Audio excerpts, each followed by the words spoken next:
High! শীতের জন্য যেসব ছোট্ট ছোট্ট গাছগুলো এনেছিলাম, আজ সেগুলোর ফাইনাল রিপোর্টিং করছি। রৌদ্র পড়েছে বেশ ভালোভাবে। এতদিন ধরে পুরো গাছগুলোকে ছায়ায় রেখেছিলাম। এখন যদি গাছগুলো ফুল সানলাইটে না দিই, এগুলোর বৃদ্ধি একদম ভালো হবে না।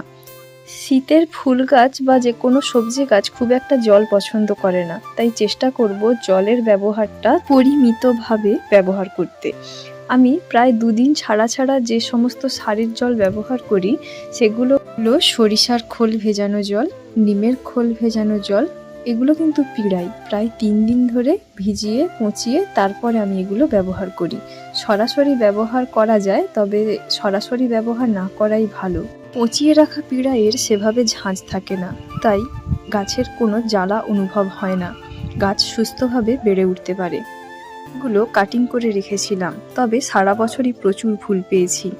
আগের যে লাল টুকটুকে গোলাপটা দেখালাম, ওটার বয়স আর না হলেও 7 বছর হলো।